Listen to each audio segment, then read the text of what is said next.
Devastadora, había llegado a su fin. La instrumentación de avanzadas teorías científicas había contribuido quizá como nunca a dar un giro casi apocalíptico a la lucha.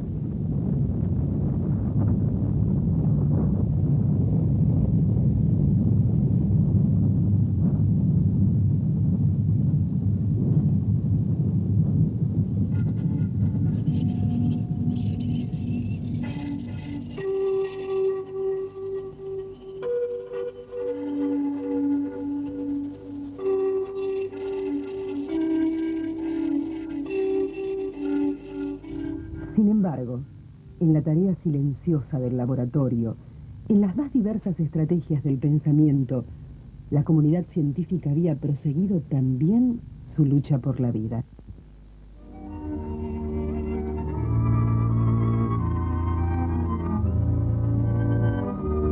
En Buenos Aires, esa mañana de octubre de 1947, las teletipos sorprendían con un registro que premiaba precisamente esos esfuerzos. Por primera vez, un investigador latinoamericano obtenía el Premio Nobel de Fisiología y Medicina.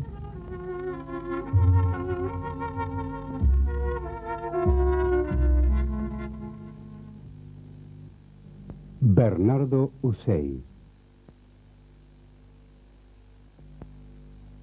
La ciencia argentina hace memoria. Pero, ¿qué significaba este lauro científico? ¿Acaso el homenaje al genio, a quien de repente iluminaba el camino del saber?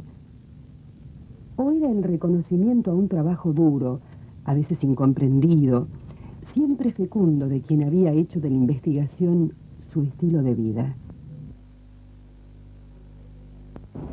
Y él era muy severo con él y con los demás, ¿no? Y pensaba que había que trabajar fuerte todos los días y estudiar.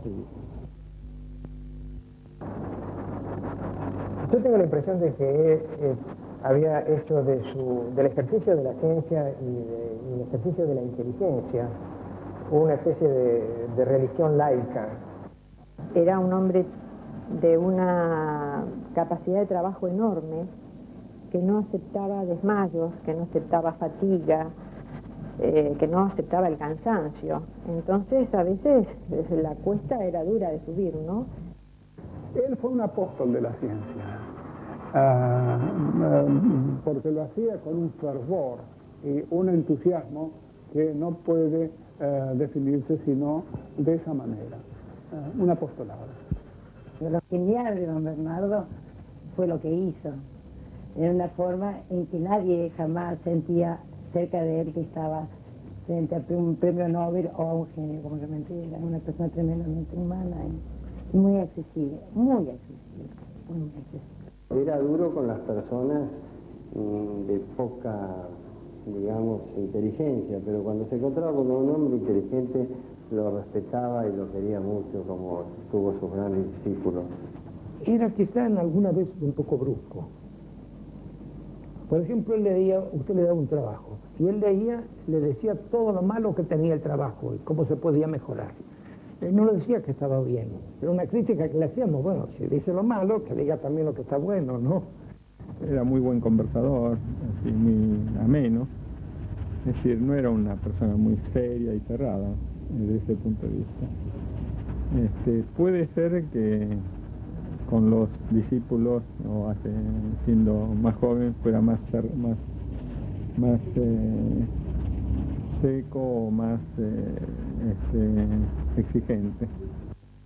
Esos criterios que son realmente los criterios científicos universales, él nos los enseñó y cómo nosotros sin querer los hemos ido pasando y viven dentro de esta institución y viven dentro de muchas otras instituciones que existen en Argentina y que él ayudó a crear, porque hay, digamos, un porcentaje altísimo de las instituciones científicas argentinas de alguna manera o están dirigidas o fueron creadas o están influenciadas por discípulos de Hussein.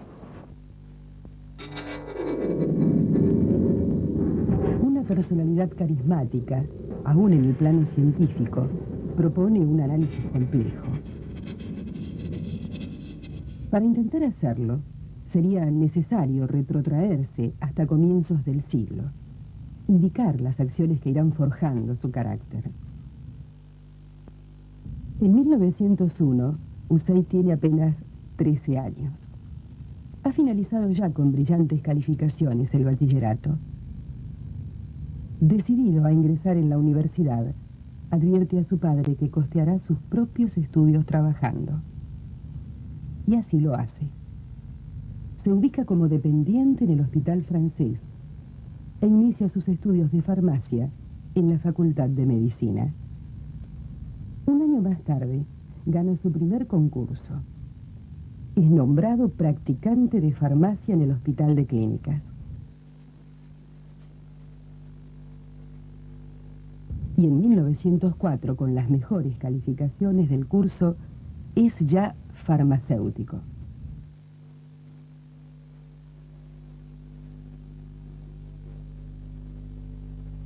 Ahora bien, ¿cuál era el contexto histórico en que casi un niño aún elegía el camino menos fácil, el más arduo, para validar su propia vocación? Desde 1898, el general Roca ocupaba por segunda vez la presidencia de la República, en medio de una grave crisis económica originada en el cierre de los mercados europeos para las exportaciones de carne. Para remontar la crítica situación y con apoyatura en una inmigración masiva que no cesaba de afluir, se daba impulso definitivo a la producción cerealera. En tanto, algunos argentinos, seguramente los que menos sufrían la crisis, asistían a la presentación de Enrique Caruso.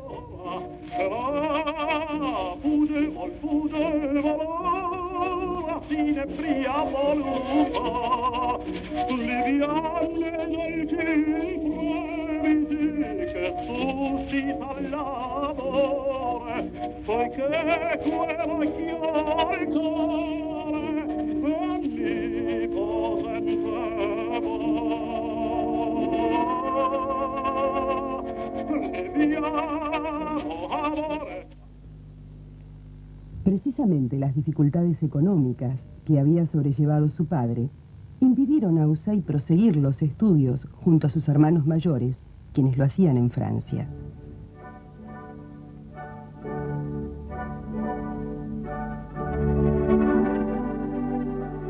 De esta misma época data una anécdota futbolística, deporte que, como el rugby y el atletismo, no fue ajeno a Hussein. A poco de su fundación, el club River Plate enfrentó en partido amistoso a un equipo formado por estudiantes de la Facultad de Medicina. Hussein integraba a este equipo, que alcanzó a obtener un resultado decoroso. Perdió apenas por 1-0.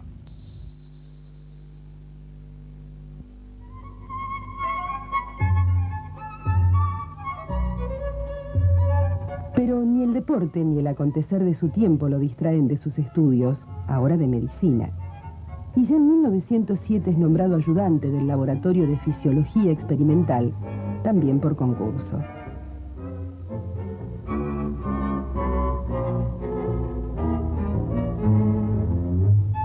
En 1909 es practicante mayor del Hospital de Clínicas.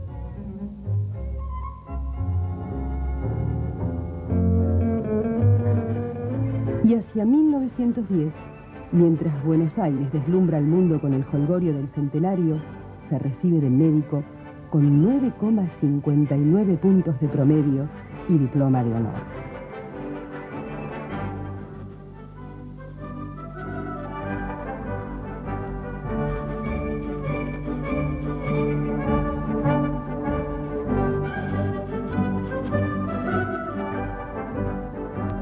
En esa circunstancia es propuesto y se hace cargo interinamente de la Cátedra de Fisiología en la Facultad de Veterinaria. Luego, da forma final a la que será su tesis doctoral, premiada como la mejor del año en 1911. Originada en su práctica tenaz en el Laboratorio de Fisiología, se basaba en las verificaciones acerca del comportamiento de una pequeña glándula, la hipófisis.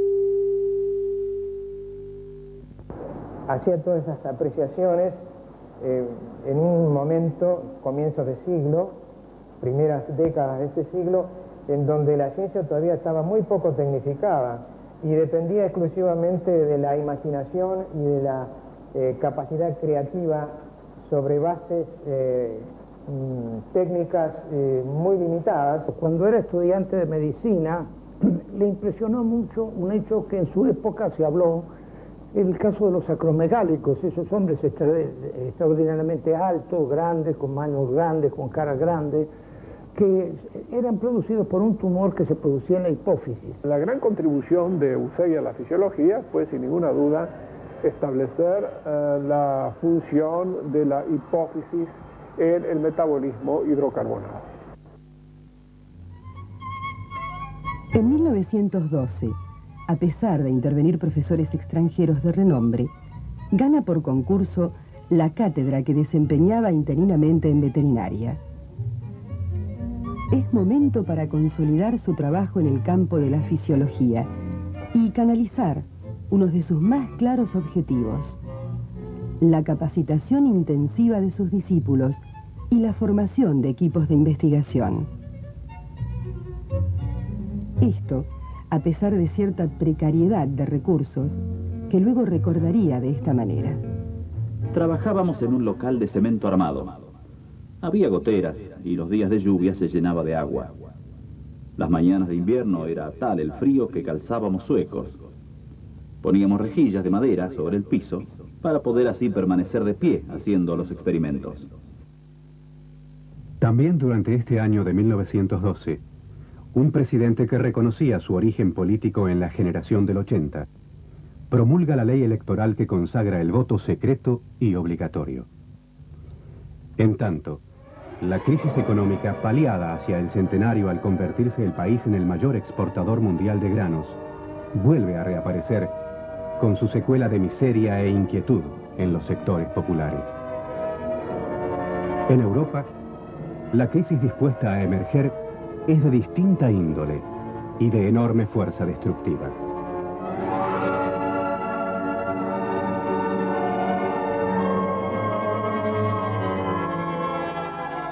Mientras Caruso retorna al país para debutar en el Colón,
Hussein, en tanto, ha proseguido su lucha silenciosa.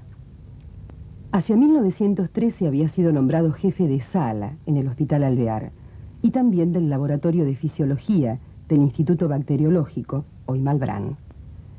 En este último, sentó las bases para la provisión de sueros antiofídicos y antiarácnidos, tal como ocurre aún en nuestros días, y de valiosos trabajos de investigación sobre la acción de hierbas y venenos característicos del país. En 1915 era designado profesor suplente de la Cátedra de Fisiología de la Facultad de Medicina. Un par de años más tarde, comienza a plasmar en los hechos una decisión trascendente. Imbuido de que el investigador en ciencia debe concentrar sus capacidades en un campo específico, decide abandonar la práctica de la medicina. Renuncia entonces a su puesto en el Alvear y cierra su consultorio particular que atendía en el 2060 de la calle Córdoba. Dirá luego comentando sus propias acciones. Mi inclinación hacia la investigación obedeció ante todo a una vocación natural, pero también a que tuve la clara noción del insuficiente desarrollo científico del país y de que era nuestro deber tratar de mejorarlo. Por un raro fenómeno, explicable por mi firme voluntad de tener dedicación exclusiva, casi todos los ascensos significaron durante años una disminución de mis ingresos pecuniarios.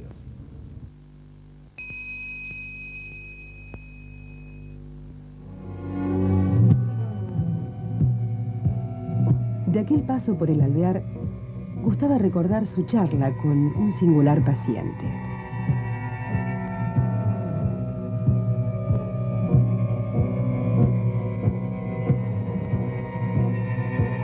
Una mañana, al tomar el servicio, le fue recomendado un cantor de tangos, internado durante la noche, que hilvanaba frases con palabras de extraña resonancia. Ese morocho de sonrisa amplia y de impecable dicción en francés, al decir del propio Hussein, ya que ambos dialogaron en el idioma paterno, era como él, un vecino de Almagro. Carlos Gardel. Almagro, Almagro de mi vida, tú fuiste el alma de mi sueño, tu fuerza noche de luna y de fe. Irigoyen gobierna el país y la guerra europea ha concluido cuando en 1919 obtiene por concurso la Cátedra de Fisiología de la Facultad de Medicina. Impone una sola exigencia: dedicación exclusiva, y al serle concedida, renuncia a sus posiciones en veterinaria y en el Instituto Bacteriológico, concretando un hecho hasta entonces inédito. Al año siguiente, se hace cargo de la dirección del flamante Instituto de Fisiología Experimental, asociado a la cátedra, consolidando el aspecto formal de su proyecto. No tardará en producir investigaciones originales. Pero en ese 1920 acometerá una empresa, si se quiere, mayor, cuya dedicación, también exclusiva, deviene del amor y el mutuo respeto. Se casa con María Angélica Catán, doctora en química, a quien había conocido mientras se desempeñaba en el Instituto Bacteriológico.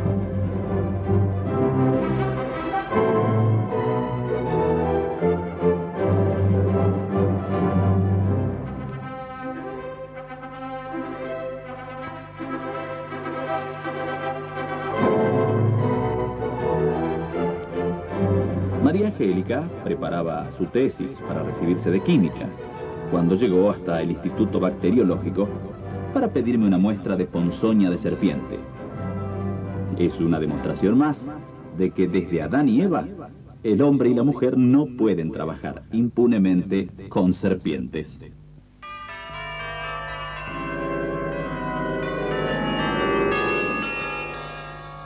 Alberto, Héctor y Raúl son los nombres que elegirán para sus hijos.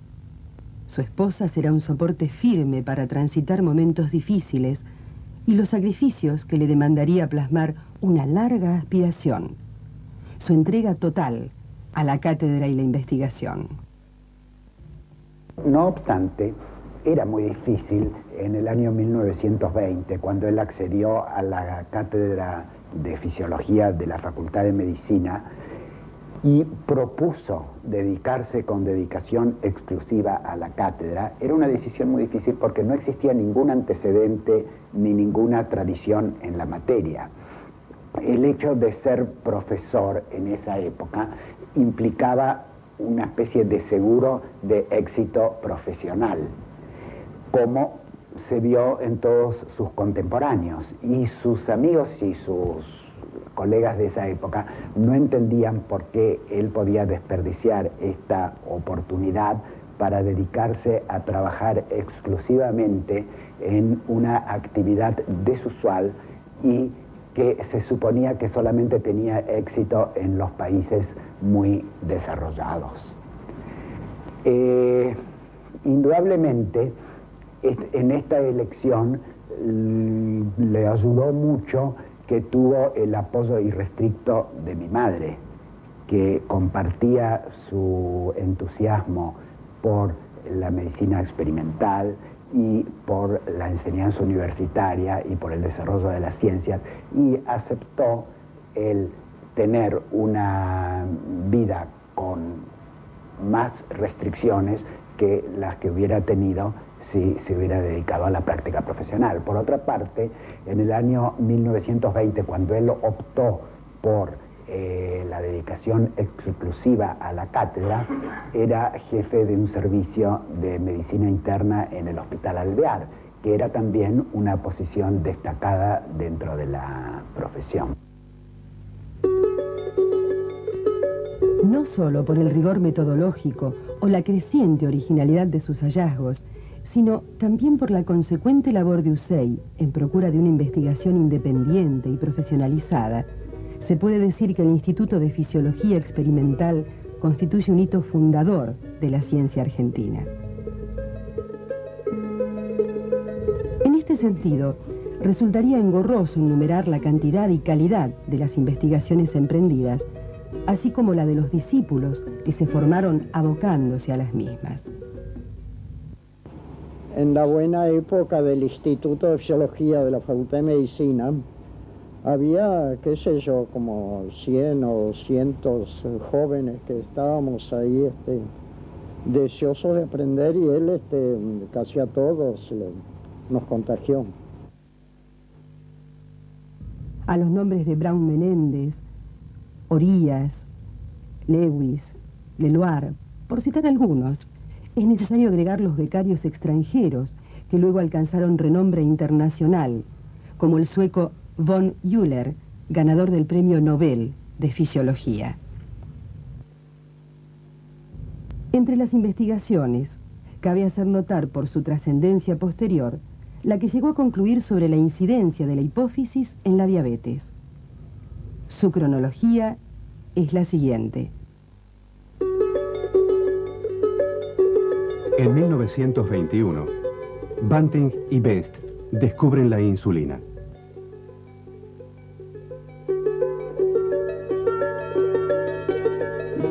Un año más tarde, en el Instituto de Bacteriología, Sordelli obtiene los primeros resultados en el mismo sentido, derivando parte de esa producción todavía experimental hacia el Instituto de Fisiología.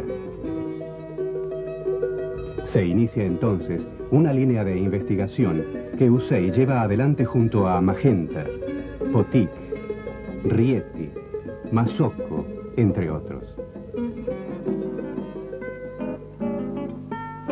Hacia 1924, asoma el primer descubrimiento importante. Estudiando sistemáticamente la acción fisiológica de la insulina, en casos de hiper o hipofunción de algunas glándulas, observa alteraciones notables.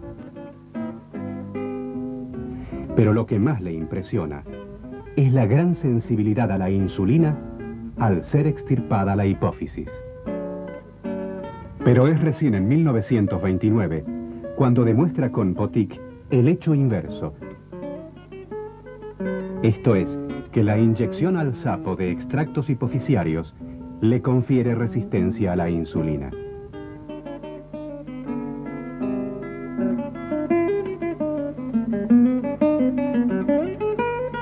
Se está a un paso de una comprobación aún más importante. Si era ya evidente que la hipófisis modificaba la sensibilidad del organismo a la insulina, era necesario demostrar si esto se debía a la extirpación de la hipófisis, que producía una variante en la utilización de los azúcares, o por el contrario, era el resultado de la administración de extractos hipofisiarios.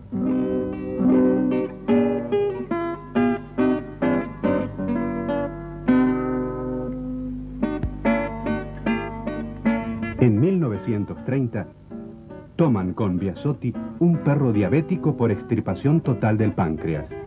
Luego, le extraen la hipófisis. La mejoría es espectacular. Baja la glucemia y el perro sobrevive meses, mientras los testigos, es decir, los perros a quienes solo fuera extirpado el páncreas, mueren en una semana. Poco después, obtienen diabetes hipofisiaria en animales con pancreatectomía parcial por inyección de extractos del lóbulo anterior de hipófisis. Más adelante, Confoglia descubre la diabetes metahipofisiaria, que sigue al suspender estas inyecciones por disfunción de los islotes del páncreas.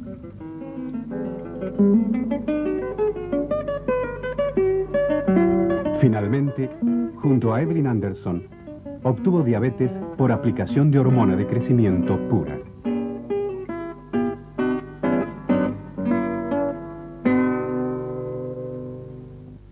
El círculo se había cerrado. La intuición, que siendo aún estudiante lo había acercado al tema de la hipófisis, y la glándula, desestimada en cuanto a su función, abría nuevas perspectivas para comprender mejor la patogenia de la diabetes humana. El doctor Usai en realidad no se dejaba manejar por el conocimiento establecido, sino que buscaba el conocimiento nuevo y buscaba lo que se llama las anomalías de las teorías. Y por eso yo creo que lo que usted dice de una posición antiparadigmática o de una búsqueda de nuevos paradigmas se puede atribuir perfectamente a Usai como a muy pocos en la historia de la ciencia. Él era básicamente un fisiólogo clásico. Y es notorio que hasta 1930 la fisiología utilizó técnicas que eran relativamente simples, que consistían básicamente en la extirpación o la remoción de determinados órganos, en el caso de las glándulas de secreción interna, la extirpación de las glándulas de secreción interna, llámese la hipófisis, la suprarrenal, la tiroides, el ovario, testículo, etc. La observación de los fenómenos resultantes de esas extirpaciones y la inyección de extractos de órganos que supuestamente contenían las hormonas correspondientes para restablecer una fisiología normal. Esa era la metodología clásica de entonces, que Usai la conocía muy bien y la desarrollaba con gran eficiencia. Una operación muy difícil era la extirpación de la hipófisis. Y él tuvo que elaborar sus propias técnicas quirúrgicas, porque una cosa decía sacar la hipófisis y otra cosa sacar la hipófisis y matar al animal, ¿no? Cuando yo hacía la tesis había que operar perros, y ¿quién operaba a los perros? El doctor Usai, porque si los operaba yo era una calamidad, se morían todos.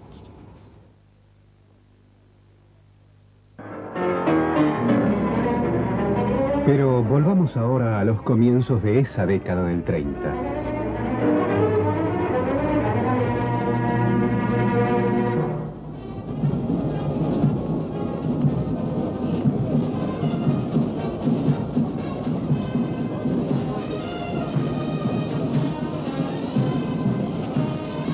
En la Argentina, a la hora de la espada, había sucedido la penumbrosa noche del fraude y el dolor popular por la muerte de Irigoyen.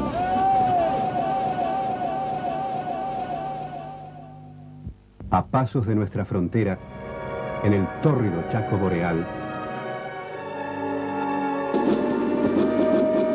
Bolivianos y paraguayos se desangraban mutuamente por una tierra inhóspita y pantanosa.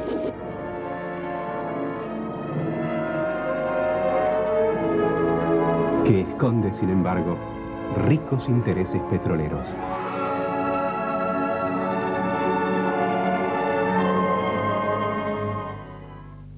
En Europa, sin mediar reflexión, casi alegremente, el pueblo alemán signaba con la palabra y el gesto el destino que llevaría a la humanidad al borde de la catástrofe.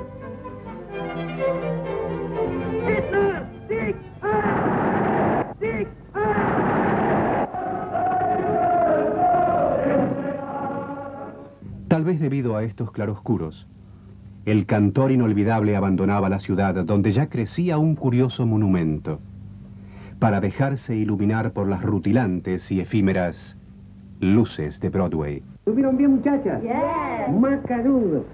Look, New York. New York.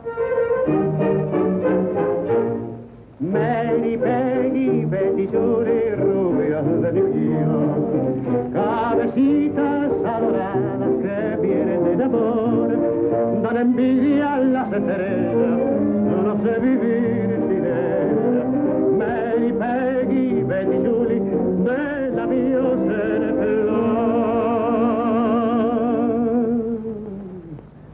es como el cristal. Mientras el ritmo del foxtrot se va apagando, crece el reconocimiento hacia la obra de Hussein.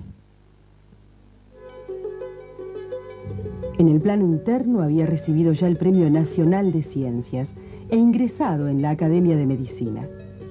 Será presidente desde su fundación de la Asociación para el Progreso de las Ciencias, así como ya lo era de la Sociedad Argentina de Biología.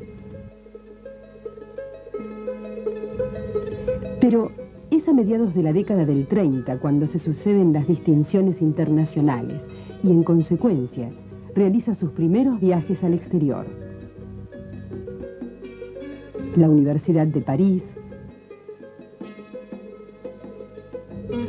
Harvard, la Academia Pontificia de Ciencias fueron hitos trascendentes de ese reconocimiento.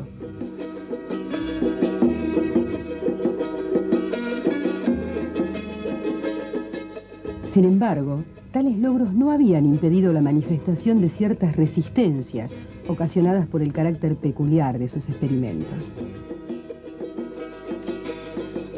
Carentes de peso científico, parecían originarse en la controvertida personalidad de quien, pese a todo, poco se amilanaba ante semejantes cuestionamientos.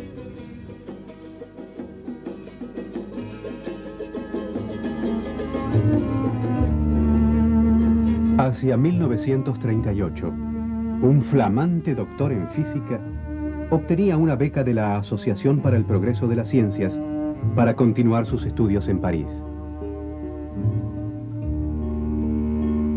Allí, en contacto con el movimiento surrealista y quizá más cerca de sus propios fantasmas, decide abandonar la ciencia. Entonces empecé a lucubrar, como dicen ahora, a rebobinar. Todos los problemas afloraron con mucha intensidad. Y entonces me volqué hacia lo que no tenía, que era el polo opuesto. El polo opuesto de la luz son las tinieblas, el polo opuesto de la ciencia es la inconsciencia. Me acerqué a los surrealistas, incluso fui amigo de Breton y de Tristan Tzara, y de noche me reunía con ellos. De día trabajaba en el laboratorio lo mejor que podía, como una buena ama de casa que de noche ejerciera la prostitución. Creo que un sentido oculto que tenía el profesor Hussein le hacía sospechar que yo andaba por mal camino. Para Hussein, que yo estuviera haciendo eso era como efectivamente ejercer la prostitución. Entonces me mandaba cartas muy severas, que las debo tener por ahí entre los cajones de cartas.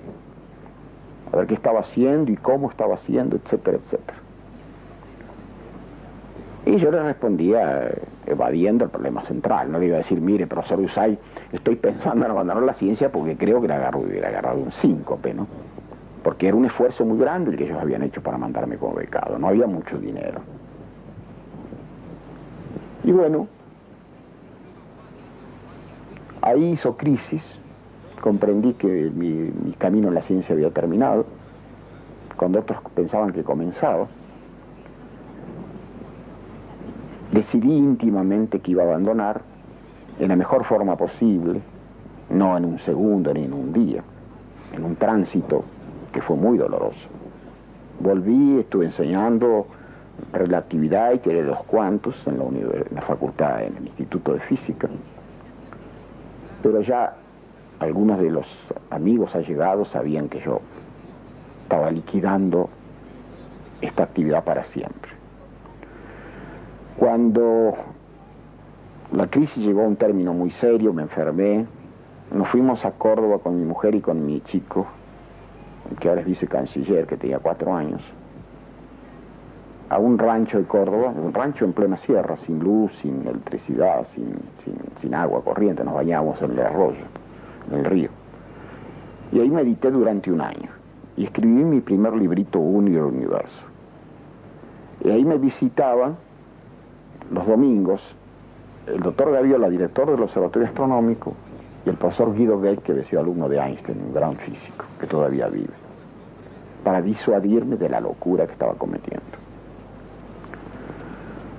Bueno, aquí les abrevio, yo en ese librito fue una especie de despedida de la ciencia, lo digo en el prólogo. Fue un gran escándalo. El doctor Usay me retiró el saludo. Durante muchos años yo creí que me iba a retirar el saludo hasta la muerte. Pero una vez en una reunión Matilde lo convenció que era una barbaridad, que no me saludara, que yo había publicado varios libros, en fin, que me perdonara, todo ese tipo de cosas, ese tipo de locuras. Este fue mi contacto con el profesor Usay, que era un arquetipo del hombre de ciencia, de laboratorio, una especie de puritano de la ciencia, un hombre muy trabajador, muy meritorio, pero con un sentido estricto que venía de su positivismo científico contra todo lo que sonara a charlatanismo. Para ellos, y para el propio Guido Beck, que fue un gran amigo mío, yo abandonaba la ciencia por el charlatanismo. Pueden ustedes imaginarse que esto fue muy doloroso para mí.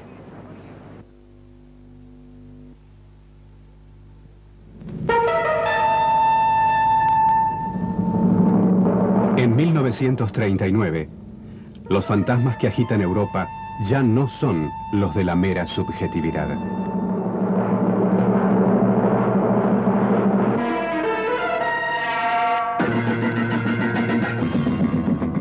Es entonces cuando Usay es nombrado profesor honorario de la Facultad de Veterinaria, en homenaje a los 30 años que llevaba ya en la docencia universitaria. Dirá en ese momento: una de mis preocupaciones excluyentes la ha constituido el adelanto de la investigación científica y la formación de investigadores, ya que son el fundamento para el progreso de la cultura, el poderío y aún la independencia del país. La universidad tiene por misión hallar los conocimientos y propagarlos. Debe dejar de ser una casa de exámenes para convertirse en verdadera casa de estudios. El doctor Usay era un hombre que decía siempre que la investigación científica debía realizarse en las universidades. Él no era tan partidario de los institutos privados como es este. Él decía que la investigación científica tenía que ser sostenida por el Estado e impartida por lógica desde las universidades. Siempre daba conferencias y hablaba de eso. Él pensaba que la Argentina debía tener mucho más hombres de ciencia, que debía haber más investigadores en la universidad, que todos los profesores, bueno, dentro de ciertas especialidades, ¿no? Todos los profesores debían ser investigadores. USAID es la pieza clave del desarrollo científico argentino. Hasta su aparición en la Facultad de Medicina y en Veterinaria, realmente no existía la investigación científica como disciplina principal en una cátedra. Era algo que se hacía como relleno, digamos. Había un profesor que le interesaba algún tema de investigación y se hacía como algo accesorio dentro de la enseñanza. Y él vino a cambiar eso y realmente su idea era que es muy difícil ser profesor si uno no tiene conocimientos que ha creado y que puede transmitir. Que el verdadero profesor es aquel que posee los conocimientos, no el que los leyó en un texto y se los transmite al estudiante. Ese es un repetidor de libros en su criterio, ¿no es cierto? El concepto de él era no solamente para la parte médica, que es fundamental, sino para el desarrollo de nuestro país. Porque si no hacemos investigación científica, nosotros somos dependientes de otros países, los que nos venden, y tenemos que tragar lo que nos dan. Los ecos de la contienda dividen también el ánimo de los argentinos, cuando en 1942 se publican sus escritos y discursos. Luego, en 1943, ya en plena gestión militar, USAID publica junto a un grupo de ciudadanos una declaración política. De inmediato es cesanteado. Debe abandonar la dirección de la cátedra y del Instituto de Fisiología. Un grupo de colaboradores solidarios renuncian a sus puestos. La alternativa, quizá por impensada, implica la apertura de una etapa diferente. Bajo el auspicio de la Fundación Sauberán, es creado un año más tarde el Instituto de Biología y Medicina Experimental, IBIME, empresa de la que participan sus más cercanos discípulos. Para que ese año de 1944 fuera aún más fructífero, aparece la primera edición de la Fisiología Humana, que luego se convertirá en un clásico de la materia.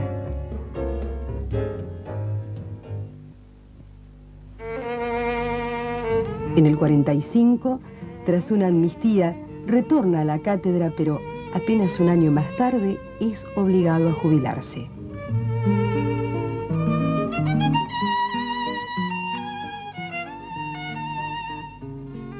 Regresa entonces a la dirección del IBIME, cuyo ejemplo de investigación privada empieza a cundir. Efectivamente se confirma un hecho auspicioso.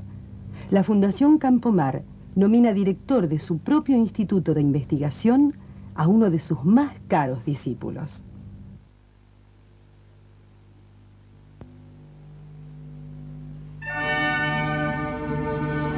Por fin, en 1947, llega a la máxima distinción. Las mismas razones políticas que habían apresurado su jubilación acallan los ecos de tal merecimiento.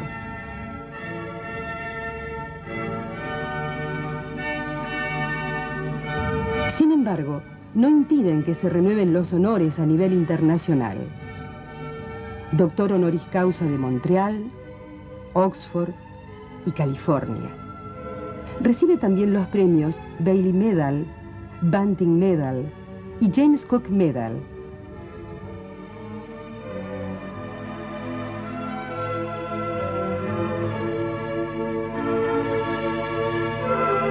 En el orden nacional, sucesivamente, es incorporado a la Academia de Ciencias Exactas, Físicas y Naturales y a la Academia de Ciencias Políticas.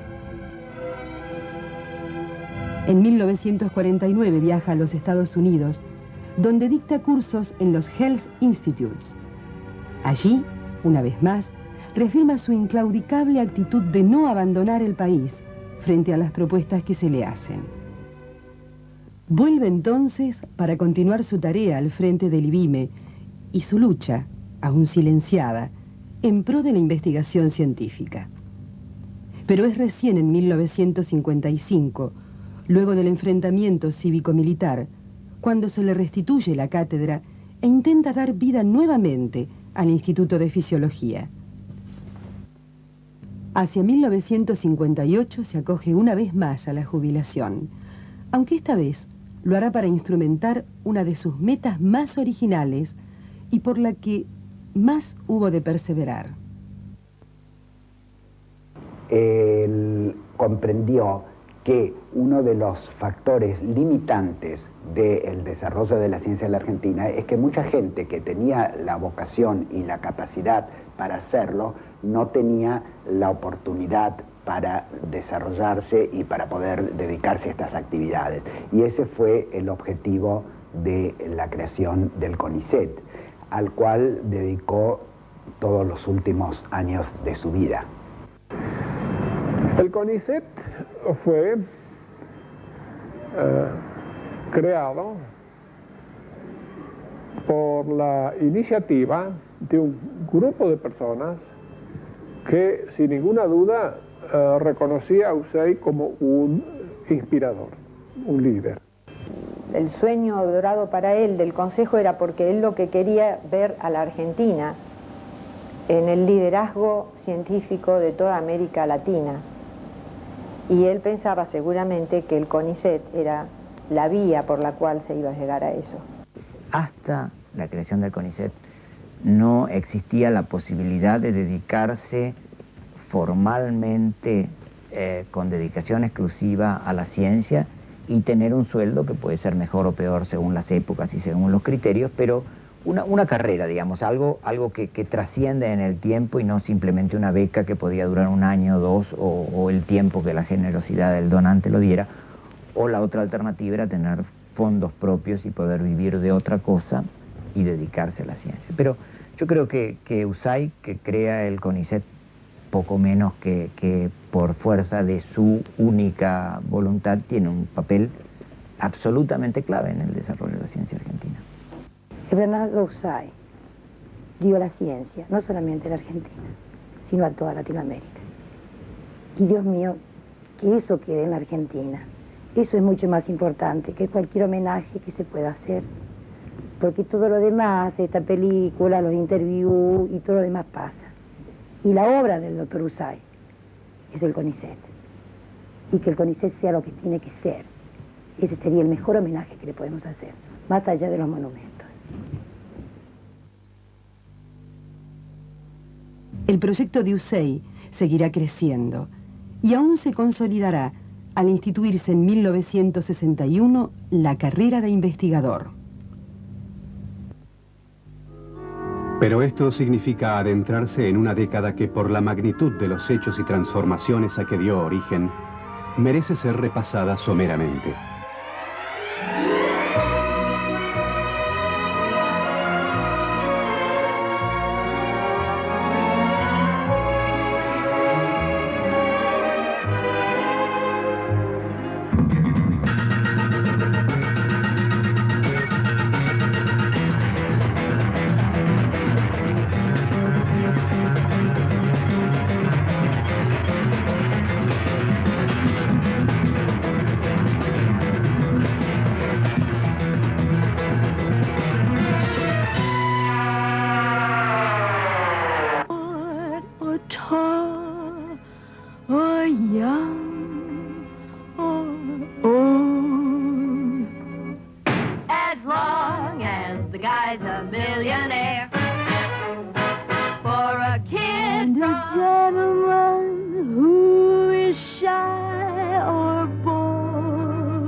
El CONICET, en tanto, ha continuado creciendo y aún generando polémicas en cuanto a su inserción en un proyecto de país. Pero un hecho gravísimo, por su propia índole, acallará momentáneamente el necesario debate.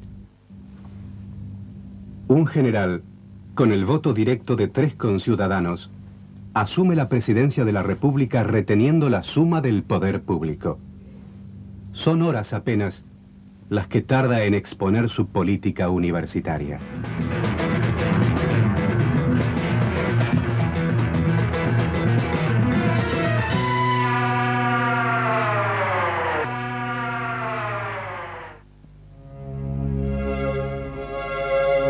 Mientras transcurren los años de esa férrea dictadura, la energía que animara cada acto de la vida de Usey comienza a declinar.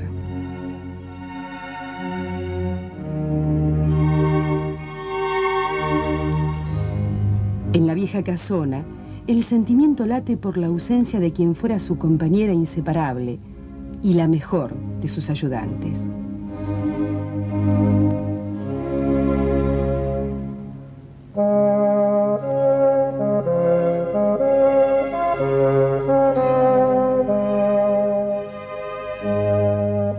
Las fichas, sus libros, adquieren un ligero aire de abandono, pero su voluntad lo obliga a no cejar en su empeño y continúa al frente del CONICET y del IBIME.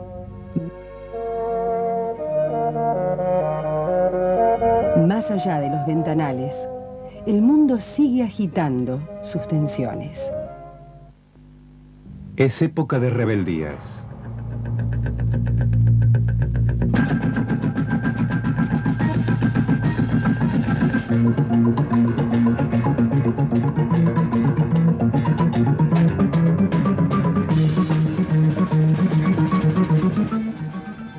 Y de adelantos mutuos que enriquecen la ciencia y la tecnología de manera vertiginosa.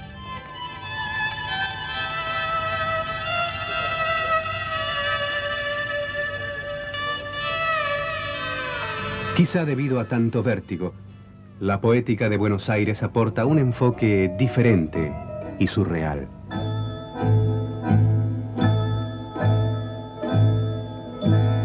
Ya sé que estoy piantao, piantao, piantao. ¿No ves que va la luna rodando por Callao?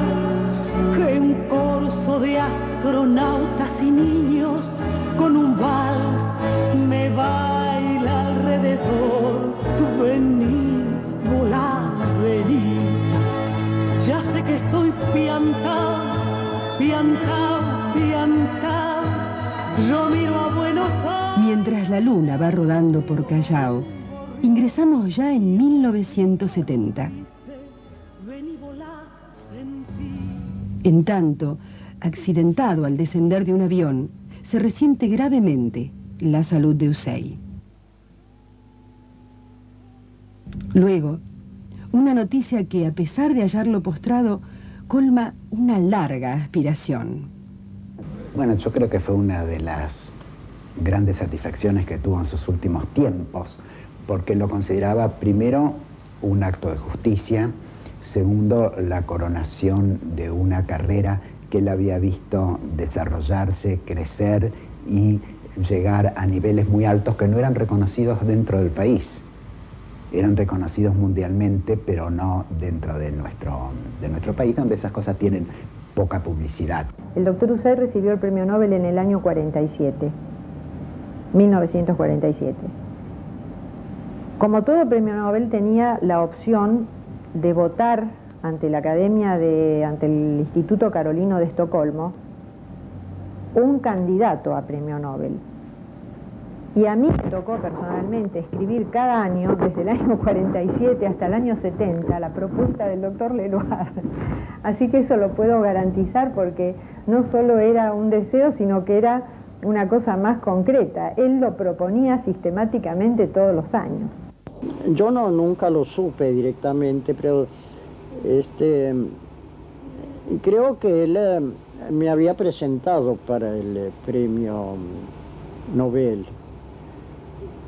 porque a él seguramente lo consultaban para los premios de medicina. Todos los años mandan unos formularios que uno llena así proponiendo candidatos. Pero a él le debían mandar de la parte de medicina. Por ejemplo, a mí ahora me mandan de la parte de química.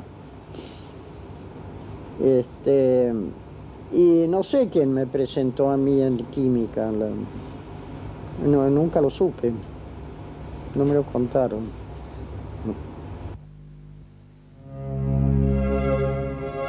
Su estado de salud le impedirá volver a la vieja casa de la calle Viamonte, en cuya penumbra va quedando atrás un ciclo vital que iluminara la ciencia argentina. Más allá de sus méritos intelectuales, de las polémicas inquietantes, de los casi 200 lauros científicos, queda la impronta del investigador, de quien hiciera de la formación de discípulos y la promoción de la ciencia el mejor de los legados a su patria.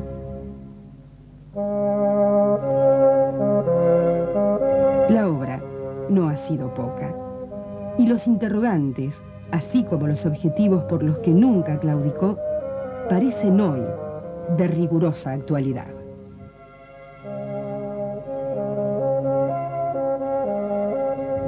No hay tipos de hombres privilegiados ni razas inferiores. Siempre he sostenido que los argentinos pueden hacer lo que otros hacen si se preparan intensamente y trabajan en forma reflexiva y tenaz. El atraso del país era y es remediable, aunque corregirlo exija de nosotros un gran esfuerzo.